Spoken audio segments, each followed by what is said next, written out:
Things seem to be ramping up in Frosthaven's production over the last couple of weeks.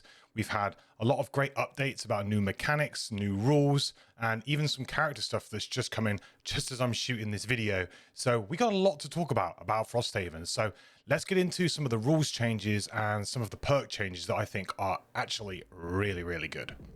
As always, guys, if you do enjoy the video, please do consider tossing it a like and hitting that subscribe button if you enjoy the content. I've got lots more Frosthaven stuff coming out, and a lot has happened in the last 24 hours with Frosthaven, so I've got a lot of work to do. So hit that subscribe button and hit the notification button if you don't want to miss out on any of those videos. I also stream regularly on Twitch at twitch.tv/mandatoryquest every Monday, Wednesday, and Sunday. So come hang out, talk Gloomhaven, talk Frosthaven with me there, and yeah, we can really talk about these changes in person.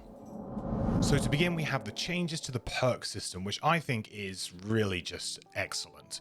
Perks have always felt a bit too cold and mathematical to me. And the fact that even when you go for a different build or a different strategy with your party, you still end up coming back to the same old perks because, well, the probability says that you should take those perks. Now, as players, we're actually going to have some meaningful decisions in what perks we want to pick to tailor to our playstyle and our different builds.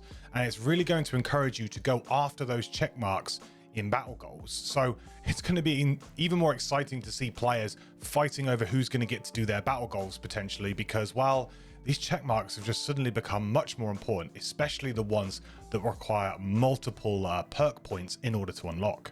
I think this is just, yeah, really opened up the playbook, if you like, and really opened things out. And there's going to be a lot of interesting discussions and a lot of interesting builds and things around what perks people should take. I think nerfing some of the kind of big mathematical swing perks was the right call. Again, they're just no-brainers for players, and it's never good when you're looking down a sort of a choice and there's something that sticks out with just a no-brainer choice, and some of those were that. So I'm glad to see that some of them are gone, not for all characters, but a lot of them are gone for most of the characters, and also some incremental buffs and improvements to the additional cards that you can put in, and the rolling modifier changes as well. I think is just gonna really kind of tie everything up with a bow and make it a really interesting system. A big congratulations and thanks to both Gripeway and Themris for their work on these. Excellent work, guys. It's really top notch.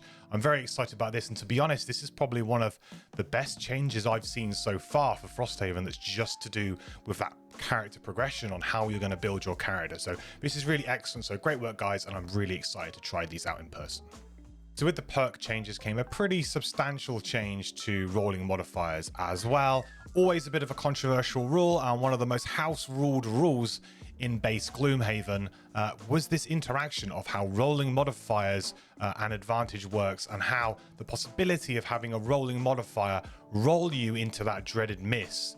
It was just so detrimental for some characters that rolling modifiers were just avoided like the plague. Just don't go anywhere near them because they could be so detrimental to your character and you being able to reliably do damage. Now, I'm sure the original intention was not that rolling modifiers should be avoided by players. I don't think you put a mechanic in to then just trying to not use that mechanic. The fact that players also house ruled this so frequently, I think did kind of flag this up as a rule that needed some changes or needed some kind of clarity. With the new change to an advantage attack, you will now always have 2 base cards to choose from, and then you just apply the rolling modifiers to that selected card rather than your fun being cut short by you just rolling straight into a miss, and you draw 2 cards, a rolling, a miss, and your turn is over, your attack is over. The whole point of advantage is to maximize your attack or to just not miss on your attack because you just really need something to die.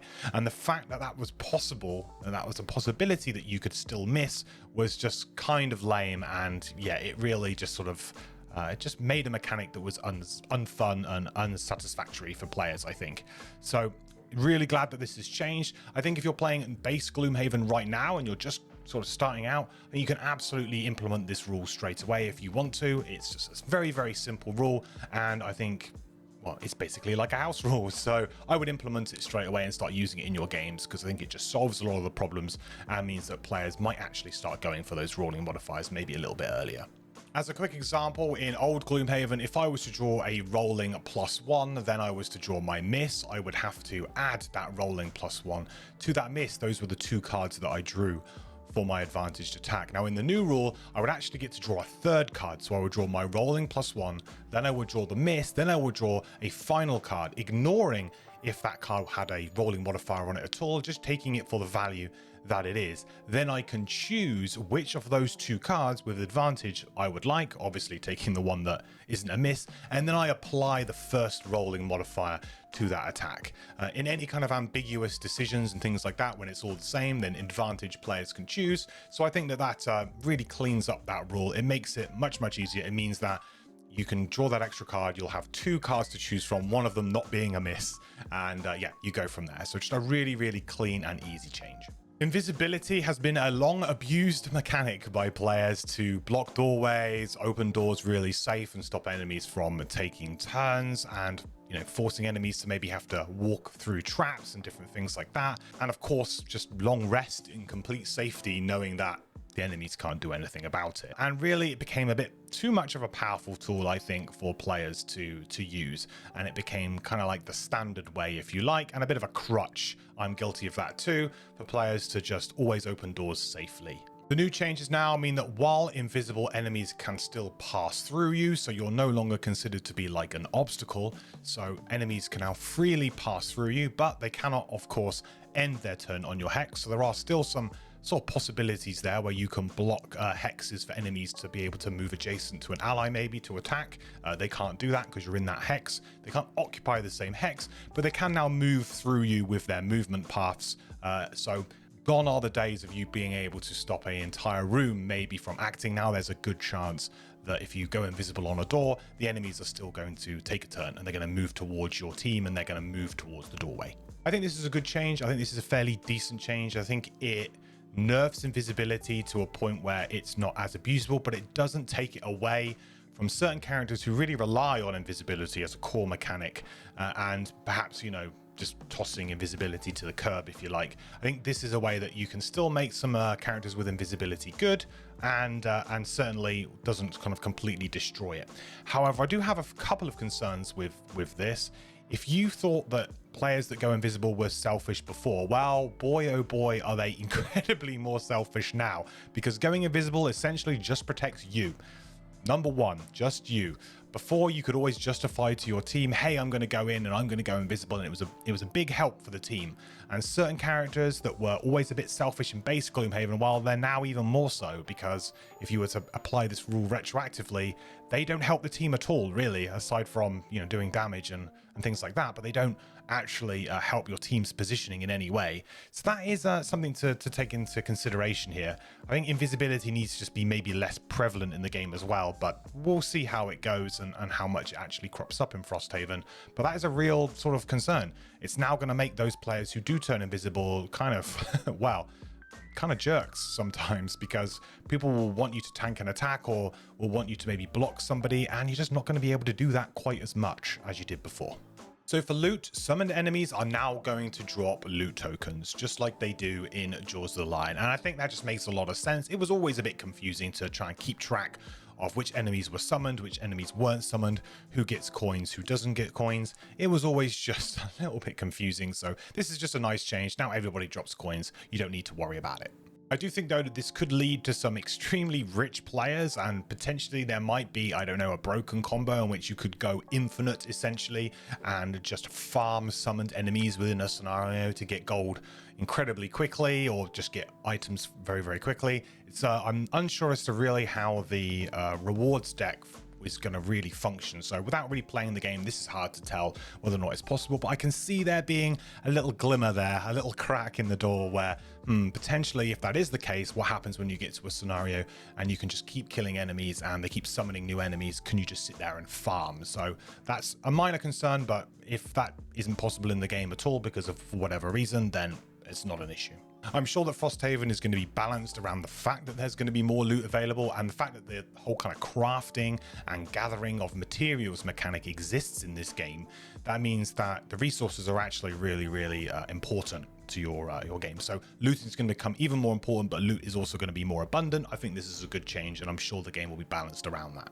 This is a change though that I do not recommend you retroactively add to your Gloomhaven game, just because that game is balanced around the kind of the gold and the economy of items and gold and how you get that in there. If you were to change to that, there will be certain instances where players might end up with a bit too much gold a bit too quickly. So don't really recommend you retroactively applying this, but I do think this is a good rule going forward as long as the game is balanced to this fact. The other major change with these loot tokens is now they do not count as occupying a hex for the purposes of summons. So before, when a coin occupied a hex, that meant that you couldn't summon onto those hexes in base Gloomhaven. Now that was sometimes frustrating for players because you really wanted to play your summon and you just couldn't, so you felt like you had to kind of loot first before you could play.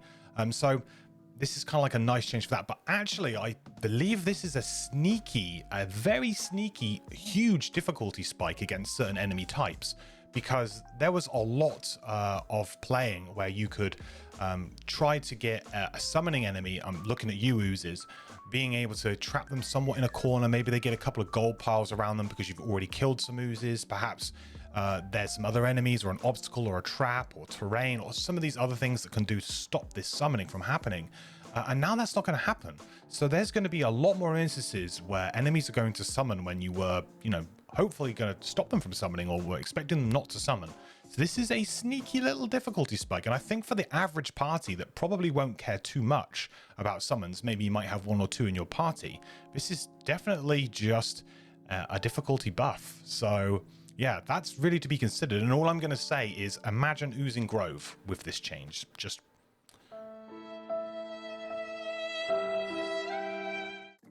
imagine. Chest items and items that we find during a scenario doing a chest can now be immediately equipped. I think this is a nice change. It's a thematic change. It makes a lot of sense. However, gameplay mechanics wise, I'm not too convinced that this is going to have too many implications, unless of course a scenario is specifically designed around this new rule where you have to go open a chest, pick up an item, use the item within that scenario. The random nature of chests in that you can go and open them, don't really know what you get. I mean, you don't know what you're going to get, right? You might get an item that's useful for your character, you might not. So ultimately, gameplay wise, this is probably going to end up being a minor thing, but thematically it makes sense. And I think it's also just, a cleaning up of the rules slightly as well. So it's not confusing for players as well. A minor buff to jump now, which is that you do not need an additional movement to end your turn on difficult terrain. Hands up everyone who just found out that they've been playing jump wrong for the last 3 years. Yep. Seriously though, if everyone put their hands up there and enough players were probably playing this wrong and it just felt a bit weird, then just change the rule, right? If the majority of players don't understand the rule or are doing it a completely different way and it makes more sense to them, just change the rule. And this is a very minor buff, very minor kind of gameplay implication. So yep, just a nice cleaning up of the rules. Push and pull have been buffed. Before, you would always have to use them to their maximum effect. So if it was a pull 2, you must pull all of that 2 if you can, and push 2, the same difference. You must always push the maximum of 2 if you can. You can now choose, which I think is just, it makes a lot of sense. This is another rule that came through from Jaws of the Lion, and it just makes so much sense. And this is going to allow players that ability to be able to push something into a trap, but not push it out of your range, or pull an enemy into a trap without pulling them into range for you, or all of those different things. Also being able to better set up AoEs for different allies or abilities and things. It's just a real good cleaning up of the rules. It never really made too much sense that you could, have to use it for the maximum. It just, it was always a little bit of an odd one for me. So glad to see that. And I think that's a good buff to the push and pull, makes them more useful. And all for it. Another Jaws of the Lion change here. Line of sight will be the same as it is in Jaws of the Lion in Frosthaven, which is that instead of using a corner to try and draw your line of sight, you can use any part of the hex. So any part of your hex to any part of the target hex, and you have line of sight. And I think that just makes a lot of sense. Realistically, there wasn't too many issues with line of sight, but in certain situations, specifically around doors and corners, there were certain instances when you did have line of sight or you didn't have line of sight. It was a little bit confusing where you could draw the line from. The fact that you couldn't draw from a corner that was adjacent to a wall was sometimes just a little bit much. And it was a bit of a messy rule, I think. And this one just makes it a lot more easy to follow as players, makes a lot more sense and just gets players down to playing the game rather than maybe kind of like scratching their head looking at walls. So I'm all for it. Finally, a little change to summons.